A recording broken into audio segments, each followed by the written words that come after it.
The team last year that went out and did take the sixth seed in that wild card spot was the Tampa Bay Rays. And I'm excited to talk about them because I have a hot take about them. And I think that they're a good team. Last year, they kind of fell flat last year. In all honesty, like the postseason, they made it and they kind of just got stumped by the Guardians. I don't even know if that's the right word. There was no offense in that series. There was a ridiculously quick game, then a 15-inning game. They were injury plagued. Like everyone was injured, and the Rays couldn't fully Ray. Yeah, I mean, it's hard to Ray without, these key guys. I mean, and these key guys are guys that come out of nowhere too. But I don't think I wouldn't be unsatisfied as a Rays fan. I think that's still a good season considering, I mean, what you're putting into this. Um, but obviously the expectation's a lot higher this season. Steves, what do you think? I mean, the Rays are just a team that always baffle me. I never understand how they do so well. They always bring out guys from out of nowhere. And it ends up working for them, right? So I mean, I think they have the ability to do it again. I mean, they're already down again. Tyler Glasnow's out. How long is he out for, Brad? Do you 6 to 8 remember? weeks. All right, so he should be back. He should be back for a large majority of the season, hopefully. And when he does come back, hopefully he pitches at a high enough level, right? But I think injuries are definitely the issue for this team, and I think it's going to continue to be an issue for this team. Do you want me to go over their offseason moves? Sure. All right. So they lost Cole Calhoun. He heads to the Mariners. Matt Moore heads to the Angels. They ended up trading G-Man Choi to the Pirates for Jack Hartman, and they traded Brooks Raley to the Mets for Keyshawn Askew. And they get Zach Eflin on a 3-year, $40 million deal. That was really their only big addition. That was Outside the of that, they biggest signing extend. in team history. Fair enough. But outside of that, they extended Jeffrey Springs 4 years, 31 million, extended Pete Fairbanks 3 years, 12 million, and extended Yandy Diaz 3 years, 24 million. Fairliers kind of kept on and extended a lot of their guys. Outside of that, they made a splash in Zach Eflin for 3 years, $40 million deal. Yeah. I mean, that's a Rays offseason right there. I mean, Yeah. you're not gonna get more than four moves from them, really. I mean, they do it with the least money available, with the least money possible, while also doing it in the least moves possible. I I think it's gonna work. I don't know. I like this Rays team a lot. I'm gonna be honest. I'm gonna go to the rotation really quickly. He's got Shane McClanahan at the helm, a healthy Tyler Glass now at the two. Right now, he's not there right now. So it's Drew Rasmussen, who had a really good late season breakout last year. Jeffrey Springs is their three. Zach Eflin, who with the Rays hands on him could become a solid two or three. And Luis Patino right now is their five, but he's going to get bumped out once Glasnow's healthy, and he's still a prospect with a lot of potential. So right now, that rotation has the ceiling of a top five, and is already top 10, ceiling of top five in baseball. Yeah, I mean, I'm a little disappointed in Luis Patino a little bit. I mean, coming up as one of the best prospects in baseball, only 23 years old though. Was supposed to be one of the best. He has not been very effective, and by not very effective, I mean absolutely horrible. But there is some potential there. I mean, there's a lot of potential there. He's very young, and he's also in the Rays organization. I just hope this breakout happens eventually. I mean, they also got Shane Baz, who is also injured. He's pretty electric as well. So there's a lot of. I feel like they're prepared for when injury does strike, because I am a little concerned about Tyler Glass now. Even when he does come back from injury, he is a guy that gets injured once a week. So I think having replaceable guys out there is a good thing for this rotation. I definitely think I'm just interested to see how this all shakes out for them. I think I'm scared for the injuries, and I know the Rays will work it out. I am worried about the injuries from even from top to bottom, in all honesty. Um, their bullpen though, that consists of Pete Fairbanks, Jason Adam, Jalen Beeks, Colin Poach, Ryan Thompson, Garrett Clevenger, Trevor Kelly, and Kevin Kelly. They also have Andrew Kittredge and Sean Armstrong. Yeah, those two guys are injured. Colin Poche. Um, Sorry, Brad, I can't pronounce words. no, it was the colon for me. Um, it's a Rays bullpen. We know it's going to be really, really good. There's no argue. Like Steves doesn't know this guy. I'm assuming. given your pronunciation of his name, right? Not really well, no. Not enough Okay, to know his name. Sorry. 94th percentile in average exit velocity, 94th percentile in hard hit rate, 82nd percentile in chase rate. It's a raise arm. Like the dude he's just ridiculously solid. He has an elite strikeout rate. Like he's got a good expected ERA for a reliever. It's just quality after quality over and over again, and they can turn it out of the most random guys. I mean, yeah, and we're not even talking about the dude with two first names, Jason Adam. I mean, he's very good. I mean, Steves didn't even know who he was last week, and it's like this guy just came out of nowhere. I mean, his 2021 rankings. Let's see what he got. I mean, I don't even know. This guy just came out of nowhere. I mean, he's 31 years old, and he just seemingly appeared the minute he got traded to the Rays, from the Cubs, by the way. Um, so I mean, it's just the Rays magic, man. They can turn anyone into any. I mean, there are three guys in this bullpen that could probably be closers on any other team. Probably more actually. I Yeah, mean, that's the definition of the Rays. They're gonna turn guys that you don't really know or Steves doesn't really know into high quality arms and are going to pitch well and do everything under the hood well and do everything over the hood just as well. agreed. And I think for the first time in a little while, they have a legitimate lineup. I mean, I No, think they have a we I, legitimate 1 through 4.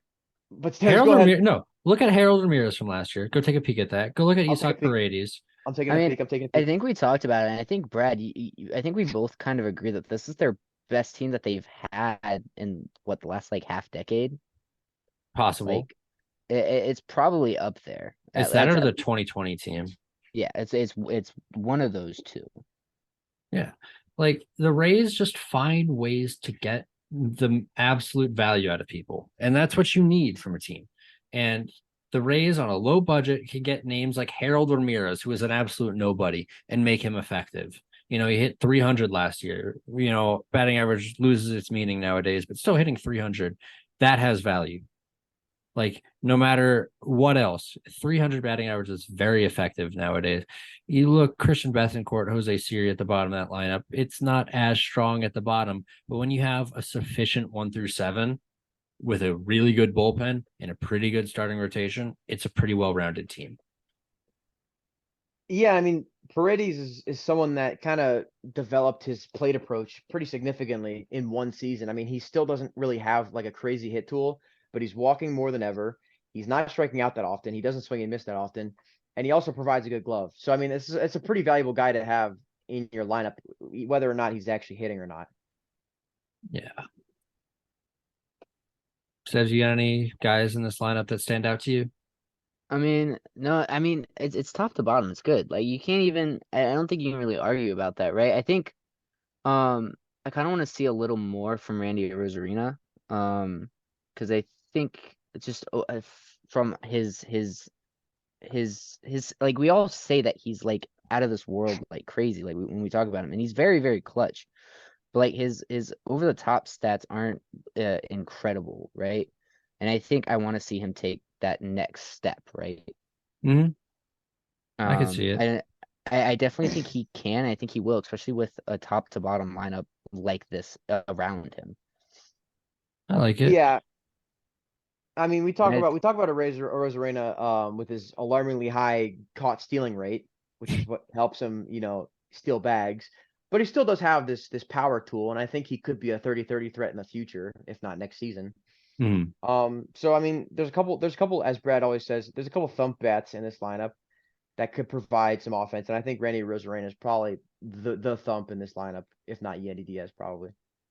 Yeah, I Yeah. definitely agree with that. I think we all know my distaste for Brandon Lowe. But I think I'm excited I'm You had to, excited to watch you him gotta play. be Yes, messing with us, Steves. You gotta yes. be messing with us. Um, but I'm excited to watch him play and I'm excited to see him prove me wrong, right? I mean, every time I watch the Rays, I forget about Brandon Lau. Like just because he's been gone a season. Well, gone as in like he wasn't as He's been good hurt. and he was hurt. But like he was very good. He was the difference maker in this lineup. He could be the reason why they win the AL East. I don't know if Brad has them winning the AL East, but that seems like a Brad take. No, but I I did for a little bit, and then Tyler Glass now got hurt. yeah, that's a big hit. I That's a mean, big hit there. he could come back and he could be 100% healthy for the rest of the season, right? But But that's it's May. yeah, Yeah. it's just too risky to have that. Yeah, and as you'll hear about like next episode when we talk about the Yankees, I was really high on them, and then they have two players who are going to be out for the month of May, and a whole month of baseball is a fifth of the season. Yeah. And so with that, they're going to have to call up some prospects. It looks like Curtis Mead might get the opening day call. He's got all field power. His like ceiling comp is Evan Longoria, which is a pretty good comp, especially for the Rays. He's got a better than major league average chase rate. His defense is not good, and he had an arm injury in 2022, which probably restricts him from playing infield this year. He's going to be a DH at left field specifically for this year, but maybe he'll heal. And then they got Taj Bradley, who we've seen a little bit. We saw him in the Futures game last year, and he was actually kind of the standout for me in that game, on the pitching side at least. Fastball plays up to 99, a very good walk percentage, only 6%, and he has a 71% strike percentage on his fastball. His curveball is currently his best pitch. The splitter has a ceiling for it, and he might be a September call up this year.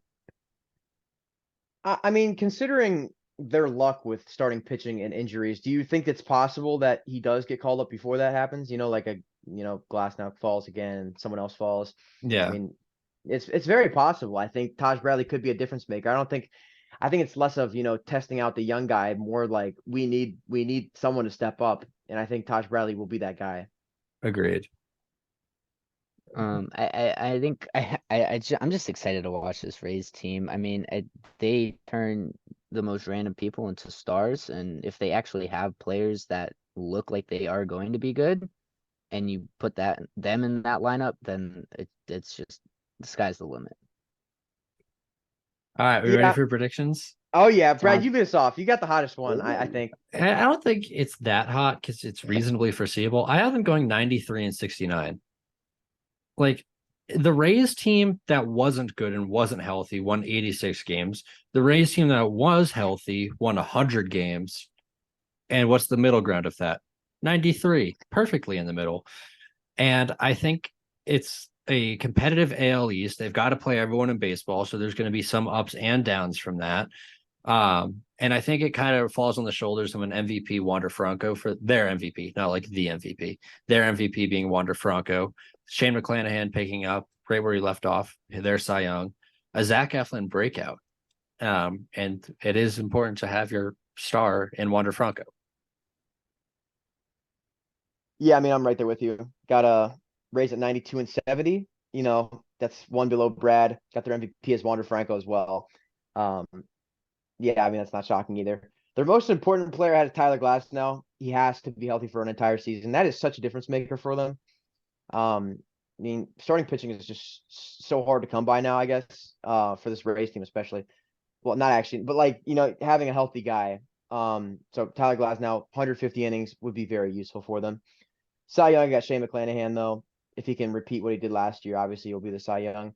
For the breakout, I had Yandy Diaz, and I'm not just saying like a breakout, like he's been a contact hitter his whole career, but with the exit velocity that he has, he should be more of like a power hitter. So I'm Mm-hmm. thinking he has like a power hitting offensive breakout, and he maybe goes for like 25 home runs. Interesting. I never like that.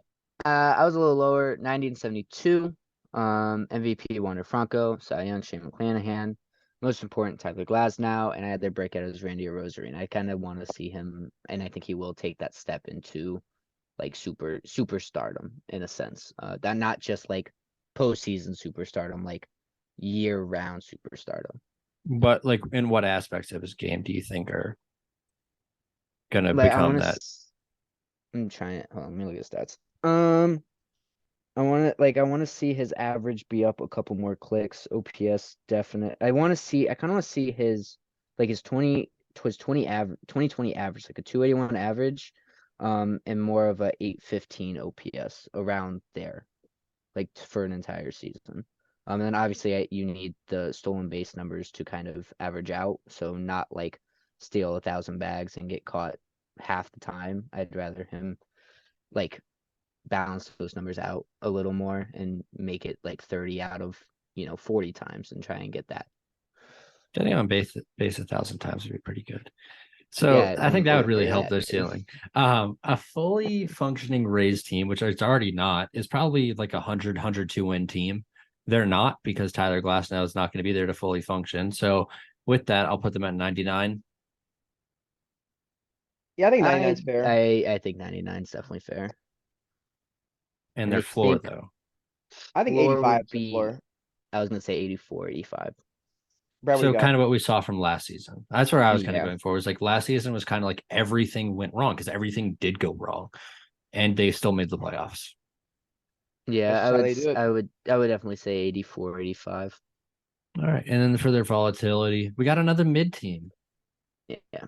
Like the Rays are going to Ray. We even saw with like the most injuries of baseball. I think at one point they had 18 people on the IL last year.